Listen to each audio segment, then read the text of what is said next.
তৃণমূলের গোষ্ঠীদ্বন্দ্ব ঘিরে উত্তেজনা নদিয়ার ভীমপুর থানার অন্তর্গত ভীমপুর বাজারে নদিয়া জেলার উত্তর যুব সভাপতি সুশান্ত মণ্ডলের সাথে প্রথমে বচসা হয় নদিয়া উত্তর 1 নম্বর ব্লকের সম্পাদক অলোক বিশ্বাসের। পরবর্তীতে সেই বচসা সংঘর্ষের রূপ নেয়। সুশান্ত মণ্ডলের অভিযোগ, অলোক বিশ্বাস বহিরাগত লোক নিয়ে এসে ভীমপুরে পার্টি অফিসে ঢুকে তাকে মারধর করে এবং এমনকি শারীরিকভাবে হেনস্থা করে।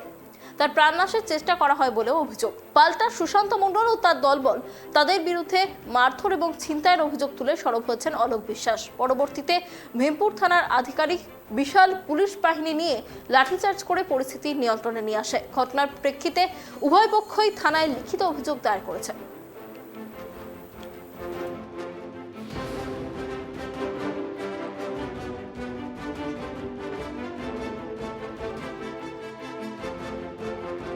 প্রকাশ্যে তৃণমূলের গোষ্ঠী দ্বন্দ্বের ছবি, যে ছবি আপনারা দেখতে পাচ্ছেন, কার্যত নদিয়ার গোষ্ঠী দ্বন্দ্ব ঘিরে উত্তেজনা।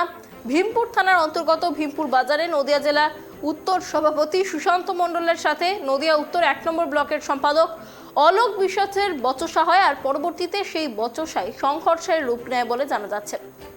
এ বিষয়ে আরো বিস্তারিত জানবো, আমাদের সাথে রয়েছে আমাদের প্রতিনিধি রূপম। দেখো, যেমনটা জানা যাচ্ছে, আবারও প্রকাশ্যে তৃণমূলের গোষ্ঠী দ্বন্দ্ব, আর এবার সেই ছবি উঠে আসছে নদিয়ার ভীমপুর থেকে। ঠিক কি ঘটনা ঘটেছে?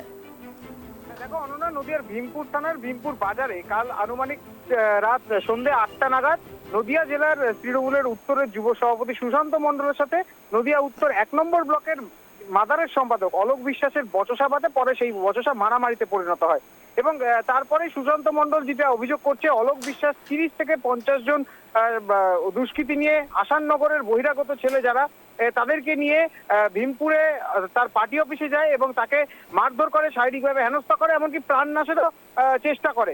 তবে এলাকার মানুষ তৎপর থাকায় সুশান্ত মণ্ডল কোনো রকম ভাবে সেখান থেকে বেঁচে আসে।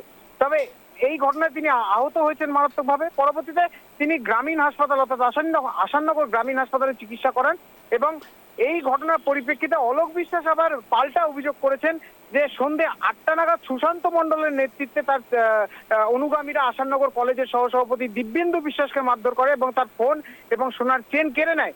তারই প্রতিবাদ করতে গেলে অলোক বিশ্বাস আসাননগর কলেজের ছেলেদের নিয়ে সুশান্ত মণ্ডলের অফিসে যান এবং দুজনের মধ্যে কথা কাটাকাটি হয়। পরবর্তীতে সেই কথা কাটাকাটি মারামারি নেয়।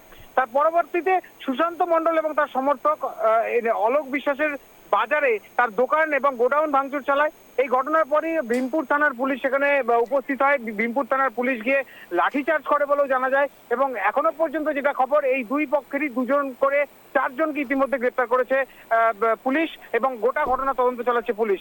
অনন্যা। রূপম, তোমার কাছে আরো একটা বিষয় জানতে চাইবো, যে দুই পক্ষই থানায় অভিযোগ দায়ের করেছে, কাউকে কি গ্রেপ্তার করা হয়েছে এই ঘটনায়? থানায় গিয়েছিল এবং তারপরে দুপক্ষেরই 2 জন করে 4 জনকে ইতিমধ্যে গ্রেপ্তার করেছে পুলিশ এবং এই ঘটনার সাথে আরো কারা জড়িত তারা তদন্ত করছে ভীমপুর থানার পুলিশ। অনন্যা। অনেক ধন্যবাদ রূপম আমাদের সঙ্গে থাকার জন্য। তার হলো একটা বিএড কলেজ আছে, সেই বিএড কলেজে বসে বসে অশ্লীল ছবি মেয়েদেরকে সেন্ড করে। সেই অলোক বিশ্বাসে কার্যকর্ম আমাদের দলীয় ছেলেরা পছন্দ না হওয়ার জন্য তখন অলোক বিশ্বাস তার সম্পূর্ণ রাগ আমার উপরে আসে এবং আজকে আমি আমার পার্টি অফিসে একা ছিলাম। তখন ওদের প্রায় 20-30টা ছেলে, অলোক বিশ্বাস সহ, পাত্র সহ, বাপি বলে একটা ছেলে, এই 3 জন আমার উপরে অ্যাসল্ট করে, আমাকে মারধর করে। ওদের টার্গেট আমি, যে আমার জন্য ওর রাজনৈতিক ক্রিয়া শেষ, ও তুলতে পারছে না, কোনো কাজ করতে পারছে না, দলে জায়গা পাচ্ছে না। দল আমাদের পরিষ্কারভাবে এই সমস্ত মানুষদের দূরে সরিয়ে দিয়েছে, সেই সমস্ত মানুষগুলোকে বিজেপি করছে।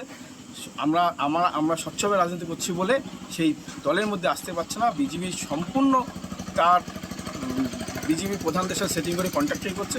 সেই অলোক বিশ্বাস আজকে আমাকে মারধরটা করলো, তাই আমি এসেছি থানায় আমি কমপ্লেনটা করে গেলাম। দিব্যেন্দু বিশ্বাস বলে একটা ছেলে আমাদের ছাত্রের ব্লকের সহ সম্পাদক, তাকে সে এসে বলে যে আমাকে প্রচণ্ড মেরেছে সুশান্ত মণ্ডল আর ওই আরও 2টো ছেলে সঙ্গে ছিল, ওরা মেরে আমার ফোন কেড়ে দিয়েছে।